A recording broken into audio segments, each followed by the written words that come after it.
Hello friends, welcome to Savira Creativity. Today we will discuss about Vice President of India. ಇವತ್ತು ನಾವು ಉಪರಾಷ್ಟ್ರಪತಿ ಹುದ್ದೆಯ ಬಗ್ಗೆ ಡಿಸ್ಕಸ್ ಮಾಡೋಣ. ಇತ್ತೀಚೆಗೆ ಮಾನ್ಯ ಉಪರಾಷ್ಟ್ರಪತಿಗಳಾದಂತಹ ಜಗದೀಪ್ ಧನ್ಕರ್ ಅವರು ರಾಜೀನಾಮೆ ಕೊಟ್ಟಂಥ ಸಂದರ್ಭದಲ್ಲಿ ಈ ಹುದ್ದೆ ನ್ಯೂಸ್ನಲ್ಲಿದೆ. ಹಾಗಾಗಿ ಯಾವ ಥರ ಪ್ರಶ್ನೆ ಕೇಳಿದ್ದಾರೆ ಕೇಳಬಹುದು. ಆಯ್ಕೆಯ ಪ್ರಕ್ರಿಯೆ, ಪ್ರಮಾಣವಚನ ಬೋಧಿಸುವವರು, ಎಲ್ಲ ವಿಷಯ ಬಗ್ಗೆ ಡಿಸ್ಕಸ್ ಮಾಡೋಣ. Okay, let's come. ಉಪರಾಷ್ಟ್ರಪತಿ ಹುದ್ದೆ ಎನ್ನುವುದು ರಾಷ್ಟ್ರಪತಿಗಳ ನಂತರ ಎರಡನೇ ಅತ್ಯುನ್ನತ ಹುದ್ದೆಯಾಗಿದೆ ಇದು ಉಪರಾಷ್ಟ್ರಪತಿ. ಉಪರಾಷ್ಟ್ರಪತಿಗಳು ರಾಜ್ಯಸಭೆಯ ಪದನಿಮಿತ್ತ ಅಧ್ಯಕ್ಷರಾಗಿರ್ತಾರೆ. Ex officio chairman of Rajya Sabha. Okay, ಉಪರಾಷ್ಟ್ರಪತಿ ಹುದ್ದೆಗಳು ರಾಷ್ಟ್ರಪತಿ ಹುದ್ದೆ ಖಾಲಿಯಾದಂಥ ಸಂದರ್ಭದಲ್ಲಿ ಉಪರಾಷ್ಟ್ರಪತಿಗಳು ರಾಷ್ಟ್ರಪತಿಯಾಗಿ ಕಾರ್ಯನಿರ್ವಹಿಸ್ತಾರೆ. Maximum 6 months.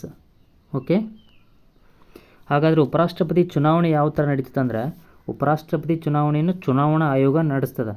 ಎಲೆಕ್ಟೋರಲ್ ಕಾಲೇಜ್ ಅಂತ ಇರ್ತದೆ. ಎಲೆಕ್ಟೋರಲ್ ಕಾಲೇಜ್ ಇನ್ನೇನು ಒಳಗೊಂಡಿರ್ತದೆ ಅಂದರೆ, ಲೋಕಸಭಾ ಮತ್ತು ರಾಜ್ಯಸಭೆಯ ಎಲ್ಲ ಸದಸ್ಯರು ಅಂದರೆ ಎಲೆಕ್ಟೆಡ್ ಪ್ಲಸ್ ನಾಮಿನೇಟೆಡ್. ಲೋಕಸಭಾ ಮತ್ತು ರಾಜ್ಯಸಭೆಯ ಎಲೆಕ್ಟೆಡ್ ಪ್ಲಸ್ ನಾಮಿನೇಟೆಡ್, ಚುನಾಯಿತ ಪ್ಲಸ್ ನಾಮನಿರ್ದೇಶಿತ ಸದಸ್ಯರನ್ನು ಉಪರಾಷ್ಟ್ರಪತಿಗಳ ಚುನಾವಣಾ ಕಾಲೇಜನ್ನು ಒಳಗೊಂಡಿರ್ತದೆ. ಓಕೆ, ಹಾಗಾದರೆ ಉಪರಾಷ್ಟ್ರಪತಿಗಳ ಅಧಿಕಾರಾವಧಿ 5 ವರ್ಷ ಇರ್ತದೆ. ಉಪರಾಷ್ಟ್ರಪತಿಗಳ ಅಧಿಕಾರಾವಧಿ 5 years. ಓಕೆ, ಇವರು ಉಪರಾಷ್ಟ್ರಪತಿ ಹುದ್ದೆಗೆ ನಿಂದಿರ್ಬೇಕಂತಂದ್ರೆ ವಯಸ್ಸು ಎಷ್ಟಾಗಿರ್ಬೇಕಂತಂದ್ರೆ ಏಜ್ 35 ವರ್ಷ ಏಜ್ ಆಗಿರ್ಬೇಕು. 35 ಏಜ್. ಓಕೆ, ಇವರು ಪ್ರಮಾಣ ವಚನವನ್ನು ಬೋಧಿಸೋರು ಯಾರು? ರಾಷ್ಟ್ರಪತಿ. ರಾಜೀನಾಮೆ ಕೊಡೋದು ಯಾರಿಗೆ? ರಾಷ್ಟ್ರಪತಿಗೆ. ಓಕೆ, ಬನ್ನಿ ಇಲ್ಲಿ ಡಿಸ್ಕಸ್ ಮಾಡೋಣ. Okay, let's come. ರಾಷ್ಟ್ರಪತಿಗಳ ನಂತರ ಎರಡನೇ ಅತ್ಯುನ್ನತ ಹುದ್ದೆ ಉಪರಾಷ್ಟ್ರಪತಿ. ಓಕೆ, ಉಪರಾಷ್ಟ್ರಪತಿ ಹುದ್ದೆಗೆ ಅವಕಾಶ ಮಾಡಿಕೊಟ್ಟಂಥ ವಿಧಿ ಯಾವುದಂದ್ರೆ 63ನೇ ವಿಧಿ. ಉಪರಾಷ್ಟ್ರಪತಿ ಹುದ್ದೆಗೆ ಅವಕಾಶ ಮಾಡಿಕೊಡ್ತದೆ 63ನೇ ವಿಧಿಯಲ್ಲಿ. ಹಾಗಾದ್ರೆ 64ನೇ ವಿಧಿ ಏನು ಹೇಳ್ತದಂದ್ರೆ, ಉಪರಾಷ್ಟ್ರಪತಿಗಳು ರಾಜ್ಯಸಭೆಯ ಪದನಿಮಿತ್ತ ಅಧ್ಯಕ್ಷರು. ಉಪರಾಷ್ಟ್ರಪತಿಗಳು ರಾಜ್ಯಸಭೆಯ ಪದನಿಮಿತ್ತ ಅಧ್ಯಕ್ಷರು. ಹಾಗಾದರೆ ನಮ್ಮ ಉಪರಾಷ್ಟ್ರಪತಿ ಹುದ್ದೆ ಎನ್ನುವುದು ಅಮೇರಿಕಾದ ಉಪಾಧ್ಯಕ್ಷರ ಹುದ್ದೆಗೆ ಸಮನಾಗಿರುತ್ತದೆ. ಅಂದರೆ ಅಮೇರಿಕಾದ ಉಪಾಧ್ಯಕ್ಷರ ಹುದ್ದೆಯನ್ನು ಹೋಲುತ್ತದೆ. ನಮ್ಮ ಉಪರಾಷ್ಟ್ರಪತಿ ಹುದ್ದೆ ಅಮೇರಿಕಾದ ಉಪಾಧ್ಯಕ್ಷರ ಹುದ್ದೆಯನ್ನು ಹೋಲುತ್ತದೆ. ಓಕೆ, ಉಪರಾಷ್ಟ್ರಪತಿಗಳ ಚುನಾವಣೆಗಳ ಬಗ್ಗೆ ಹೇಳೋದು 66ನೇ ವಿಧಿ. ಹಾಗಾದರೆ ಚುನಾವಣೆಯಲ್ಲಿ ಯಾರ್ಯಾರು ಭಾಗವಹಿಸ್ತಾರೆ ಅಂತ ನೋಡಿದ್ದು ನಾವು. ಲೋಕಸಭೆ, ರಾಜ್ಯಸಭೆಯ elected member plus nominated member, ಚುನಾಯಿತ ಸದಸ್ಯರು ಮತ್ತು ನಾಮನಿರ್ದೇಶಿತ ಸದಸ್ಯರು ಭಾಗವಹಿಸ್ತಾರೆ. ವಿಧಾನಸಭೆಯ ಸದಸ್ಯರು ಭಾಗವಹಿಸಂಗಿಲ್ಲ. ವೆರಿ ಇಂಪಾರ್ಟೆಂಟ್ ಕ್ವಶನ್ ಕೇಳಲಾಗಿದೆ ಇದರ ಮೇಲೆ. ಲೋಕಸಭೆಯ ಚುನಾಯಿತ ಮತ್ತು ನಾಮನಿರ್ದೇಶಿತ, ರಾಜ್ಯಸಭೆಯ ಚುನಾಯಿತ ಮತ್ತು ನಾಮನಿರ್ದೇಶಿತ ಸದಸ್ಯರು ಭಾಗವಹಿಸುತ್ತಾರೆ. ವಿಧಾನಸಭೆಯ ಸದಸ್ಯರು ಭಾಗವಹಿಸಂಗಿಲ್ಲ. Okay, next. ಇವರು ಚುನಾವಣೆಯನ್ನು ಯಾರು ನಡೆಸ್ತಾರೆ ಅಂತಂದರೆ, ಚುನಾವಣಾ ಆಯೋಗ ನಡೆಸ್ತದೆ. Election commission of India. ಚುನಾವಣಾ ವಿವಾದವನ್ನು ಬಗೆಹರಿಸೋರು ಯಾರಂದರೆ ಸುಪ್ರೀಂ ಕೋರ್ಟ್. ರಾಷ್ಟ್ರಪತಿ ಮತ್ತು ಉಪರಾಷ್ಟ್ರಪತಿಗಳ ಚುನಾವಣಾ ವಿವಾದವನ್ನು ಬಗೆಹರಿಸುವುದು ಸುಪ್ರೀಂ ಕೋರ್ಟ್. ನಾವು ಯಾವುದನ್ನು ನೋಡತ್ತೇವಿಲ್ಲ, ಯಾವ ಹುದ್ದೆ? ಉಪರಾಷ್ಟ್ರಪತಿಯ ಚುನಾವಣಾ ವಿವಾದವನ್ನು ಬಗೆಹರಿಸುವರು ಸುಪ್ರೀಂ ಕೋರ್ಟ್. ಓಕೆ, ಹಾಗಾದರೆ ಉಪರಾಷ್ಟ್ರಪತಿಯ ಅರ್ಹತೆ ಏನಂತಂದರೆ 35 ವರ್ಷ ವಯಸ್ಸಾಗಿರಬೇಕು. ಮತ್ತು ರಾಜ್ಯಸಭೆಯ ಸದಸ್ಯರ ಅರ್ಹತೆಯನ್ನು ಹೊಂದಿರಬೇಕು. ರಾಜ್ಯಸಭೆಯ ಸದಸ್ಯರು ಹೊಂದಿರುವಂಥ ಅರ್ಹತೆ, ರಾಜ್ಯಸಭೆಯ ಸದಸ್ಯರಾಗುವಂಥ ಅರ್ಹತೆಯನ್ನು ಹೊಂದಿರಬೇಕು. ಮತ್ತು 20 ಜನ ಸೂಚಕರಿರಬೇಕು, 20 ಜನ ಅನುಮೋದಕರಿರಬೇಕು. ಇವರು ಉಪರಾಷ್ಟ್ರಪತಿ ಆಗಬೇಕಂತಂದರೆ. ಓಕೆ, RBIನಲ್ಲಿ, ರಿಸರ್ವ್ ಬ್ಯಾಂಕ್ ಆಫ್ ಇಂಡಿಯಾದಲ್ಲಿ 15,000 ರೂಪಾಯಿ ಠೇವಣಿ ಇಡಬೇಕು. ಮತ್ತು ಇವರು ಪದಚ್ಯುತಿಯನ್ನು ರಾಜ್ಯಸಭೆಯಲ್ಲೇ ಮಂಡನೆ ಮಾಡಬೇಕು. ಯಾಕಂದರೆ ರಾಜ್ಯಸಭೆಯ ಎಕ್ಸ್ ಆಫೀಸೋ ಚೇರ್ಮನ್ ಆಗಿರ್ತಾರೆ ಇವರು. ರಾಜ್ಯಸಭೆಯಲ್ಲೇ ಮಂಡನೆ ಮಾಡಬೇಕು ಪದಚ್ಯುತಿಯನ್ನು. ಇವರಿಗೆ ಪ್ರಮಾಣ ವಚನ ಬೋಧಿಸೋರು ಪ್ರೆಸಿಡೆಂಟ್. ರಾಷ್ಟ್ರಪತಿಗಳು ರಾಜೀನಾಮೆ ಕೊಡೋದು ಪ್ರೆಸಿಡೆಂಟಿಗೆ. ಓಕೆ, ಹಾಗಾದರೆ 2 ಬಾರಿ ಉಪರಾಷ್ಟ್ರಪತಿಯಾಗಿ ಕಾರ್ಯನಿರ್ವಹಿಸಿದವರು ಯಾರಂತ ಕ್ವಶನ್ ಕೇಳ್ತಾರೆ. ಯಾರು? ರಾಧಾಕೃಷ್ಣನ್, ಡಾಕ್ಟರ್ ಎಸ್ ರಾಧಾಕೃಷ್ಣನ್ ಮತ್ತು ಹಮೀದ್ ಅನ್ಸಾರಿ 2 ಬಾರಿ ಉಪರಾಷ್ಟ್ರಪತಿಯಾಗಿ ಕಾರ್ಯನಿರ್ವಹಿಸಿದ್ದಾರೆ. ಹಂಗಾಮಿ ರಾಷ್ಟ್ರಪತಿಯಾಗಿ ಕಾರ್ಯನಿರ್ವಹಿಸಿದ ಉಪರಾಷ್ಟ್ರಪತಿಗಳು ಯಾರಂತಂದರೆ doctor S Radhakrishnan, V V Giri ಮತ್ತು ಬಿ ಡಿ ಜತ್ತಿ. ಓಕೆ, ಇನ್ನೊಂದೇನು ಇಂಪಾರ್ಟೆಂಟ್ ಅಂದರೆ ಬಿ ಡಿ ಜತ್ತಿಯವರು ಉಪರಾಷ್ಟ್ರಪತಿಯಾದ ಮೊದಲ ಕನ್ನಡಿಗ. ಓಕೆ, ಬಿ ಡಿ ಜತ್ತಿಯವರು ಉಪರಾಷ್ಟ್ರಪತಿಗಳಾದ ಮೊದಲ ಕನ್ನಡಿಗ. ಓಕೆ, ಇತ್ತೀಚೆಗೆ ಉಪರಾಷ್ಟ್ರಪತಿಗಳಾಗಿದ್ದಂಥವ್ರು ಯಾರು? ಜಗದೀಪ್ ಧನ್ಕರ್, 14ನೇ ಉಪರಾಷ್ಟ್ರಪತಿ. ರಾಜೀನಾಮೆ ಕೊಟ್ಟರಲ್ಲ, ಹಾಗಾಗಿ ನ್ಯೂಸ್ನಲ್ಲಿದೆ. ಓಕೆ, ನೋಡಿಲಿ 1969ರಲ್ಲಿ ವಿ ವಿ ಗಿರಿ ರಾಜೀನಾಮೆ, 2002ರಲ್ಲಿ ಕೃಷ್ಣಕಾಂತ್ ಅವರ ಮರಣದ ನಂತರ ರಾಜೀನಾಮೆ. ಈಗ ಯಾರು ರಾಜೀನಾಮೆ ಕೊಟ್ಟರು? ಜಗದೀಪ್ ಧನ್ಕರ್. ಹಾಗಾಗಿ 3ನೇ ಮಧ್ಯಂತರ ಖಾಲಿ ಹುದ್ದೆ, ಅಂದರೆ ರಾಜೀನಾಮೆಯಿಂದ ಪೂರ್ಣಾವಧಿ ಮುಗಿಯದೇ ಇರುವಂಥ ಹುದ್ದೆ 3ನೇ ಉಪರಾಷ್ಟ್ರಪತಿಗಳಿವರು. Jagdeep Dhankhar. First V V Giri, second Krishan Kant, 3ನೇದವರು ಜಗದೀಪ್ ಧನ್ಕರ್. ಓಕೆ, ನೆಕ್ಸ್ಟ್ ಇದು ನೋಡಿದವರು ಉಪರಾಷ್ಟ್ರಪತಿಗಳು ರಾಷ್ಟ್ರಪತಿಗಳ ನಂತರ 2ನೇ ಅತ್ಯುನ್ನತ ಸಾಂವಿಧಾನಿಕ ಹುದ್ದೆಯನ್ನು ಹೊಂದಿದ್ದಾರೆ. ಇವರು ಅಧಿಕಾರ ಲೋಕಸಭೆಯ ಸ್ಪೀಕರ್ ಅಂತೆ ಅಧಿಕಾರವನ್ನು ಹೊಂದಿರ್ತಾರೆ. ಇವರು ರಾಜೀನಾಮೆ ಯಾರಿಗೆ ಕೊಡಬೇಕು? ರಾಷ್ಟ್ರಪತಿಗಳು ಕೊಡಬೇಕು. ಅಧಿಕಾರಾವಧಿ 5 ವರ್ಷ. ಓಕೆ, 35 ವರ್ಷ ವಯಸ್ಸನ್ನಾಗಿರಬೇಕು. ರಾಜ್ಯಸಭಾ ಸದಸ್ಯತ್ವಕ್ಕೆ ಅನ್ವಯವಾಗುವ ಅರ್ಹತೆಯನ್ನು ಹೊಂದಿರಬೇಕು. ಆರ್ಟಿಕಲ್ 84ನಲ್ಲಿ ಹೇಳ್ತದೆ. ಯಾವುದೇ ಲಾಭದಾಯಕ ಹುದ್ದೆಯನ್ನು ಹೊಂದಿರಬಾರ್ದು. ಓಕೆ, ಚುನಾವಣಾ ಪ್ರಕ್ರಿಯೆ ನೋಡಿದ್ವಲ್ಲ, ಪರೋಕ್ಷ ಚುನಾವಣೆ ಮುಖಾಂತರ, ಇಂಡೈರೆಕ್ಟ್ ಚುನಾವಣೆ ಮುಖಾಂತರ ಇವರನ್ನು ಚುನಾವಣೆ ಮಾಡ್ತಾರೆ. ಯಾರ್ಯಾರು ಒಳಗೊಂಡಿರ್ತದೆ? Lok Sabha, Rajya Sabha, elected plus nominated member. Single transferable vote ಮುಖಾಂತರ ಇವರನ್ನು ಚುನಾವಣೆ ಮಾಡ್ತಾರೆ.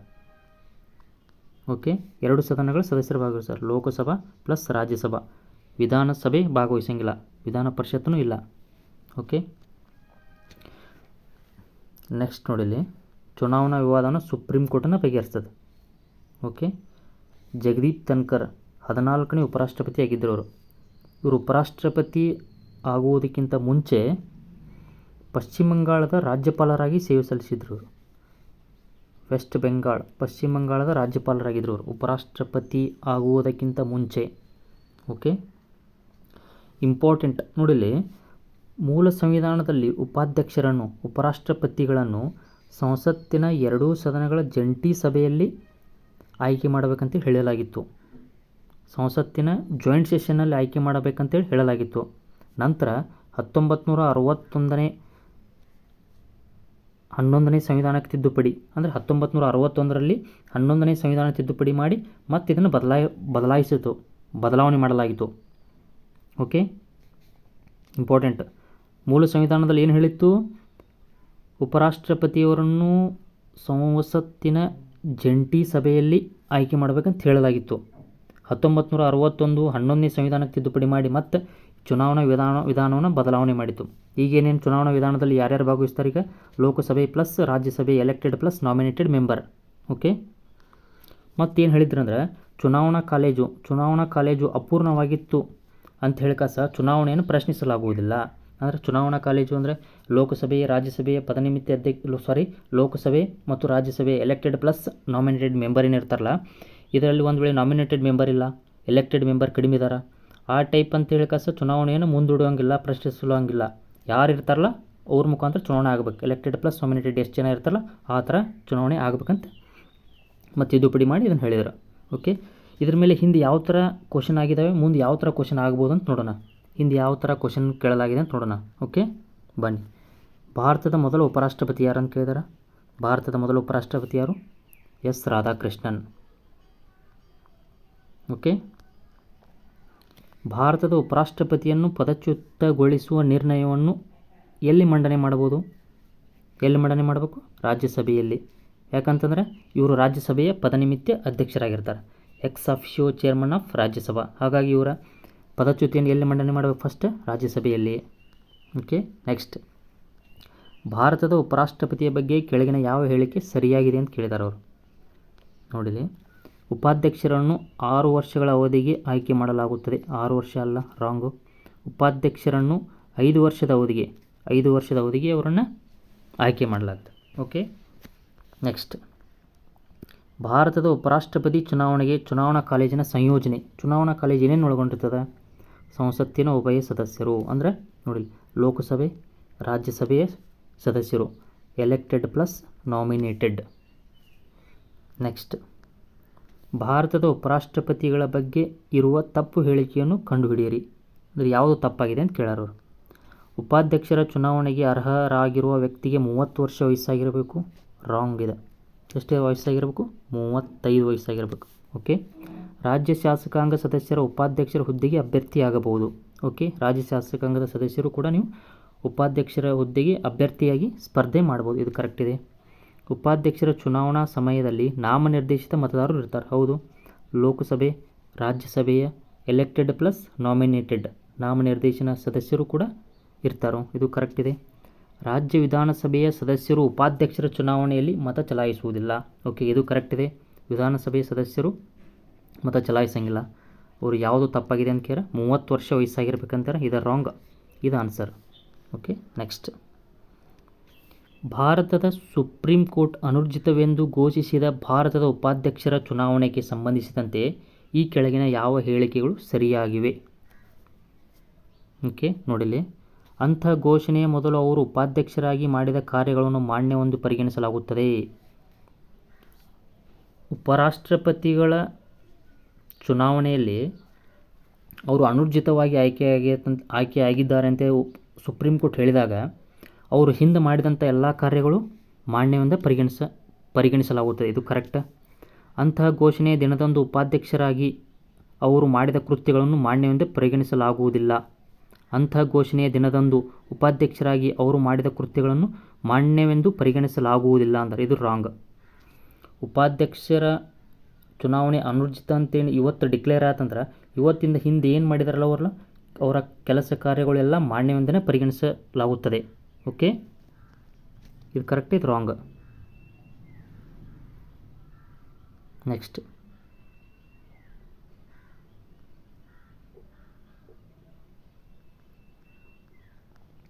ಮೂಲ ಸಂವಿಧಾನವು ಉಪಾಧ್ಯಕ್ಷರನ್ನು ಸಂಸತ್ತಿನ 2 ಸದನಗಳು ಜಂಟಿ ಸಭೆಯಲ್ಲಿ ಆಯ್ಕೆ ಮಾಡಬೇಕಂತ ಒದಗಿಸಲಾಗಿತ್ತು. ಇದು ಕರೆಕ್ಟ್. ನೋಡಿದ್ವಲ್ಲ ನಾವು ಮೂಲ ಸಂವಿಧಾನದಲ್ಲಿ ಏನು ಹೇಳಿದ್ರು? ಉಪಾಧ್ಯಕ್ಷರನ್ನು ಜಂಟಿ ಸಭೆಯ ಮುಖಾಂತರ ಆಯ್ಕೆ ಮಾಡಬೇಕಂತ ಹೇಳಿದರು. ಕರೆಕ್ಟ್. ಮತ್ತು 1961 11ನೇ ತಿದ್ದುಪಡಿ ಮಾಡಿ ಚುನಾವಣಾ ವಿಧಾನವನ್ನು ಬದಲಾವಣೆ ಮಾಡಿದರು. ಓಕೆ. ಇದು ಕರೆಕ್ಟ್. ಉಪಾಧ್ಯಕ್ಷರನ್ನು 2 ಸದನಗಳ ಚುನಾಯಿತ ಸದಸ್ಯರು ಮಾತ್ರ ಒಳಗೊಂಡಿರುವ ಚುನಾಯಿತ ಕಾಲೇಜಿನ ಸದಸ್ಯರು ಆಯ್ಕೆ ಮಾಡುತ್ತಾರೆ. ಅವರು ಏನು ಕೇಳಿದರಲ್ಲಿ? ಚುನಾಯಿತ ಕಾಲೇಜಿನ ಸದಸ್ಯರು ಮಾತ್ರ. ಚುನಾಯಿತ ಕಾಲೇಜು ರಾಂಗ್. ಚುನಾಯಿತ ಎಲೆಕ್ಟೆಡ್ ಪ್ಲಸ್ ನಾಮಿನೇಟೆಡ್ ಇಬ್ಬರು ಬರ್ತಾರಲ್ಲಿ. ಚುನಾಯಿತ ಸದಸ್ಯರು ಮಾತ್ರ ಅಂದರು. ಇದು ರಾಂಗ್. ನಾಮಿನೇಟೆಡ್ ಸದಸ್ಯರು ಇರ್ತಾರೆ. ಚುನಾವಣಾ ಕಾಲೇಜು ಅಪೂರ್ಣವಾಗಿತ್ತು ಎಂಬ ಕಾರಣಕ್ಕೆ ಉಪಾಧ್ಯಕ್ಷರ ಚುನಾವಣೆಯನ್ನು ಪ್ರಶ್ನಿಸಲಾಗುವುದಿಲ್ಲ. ಇದು ಕರೆಕ್ಟ್.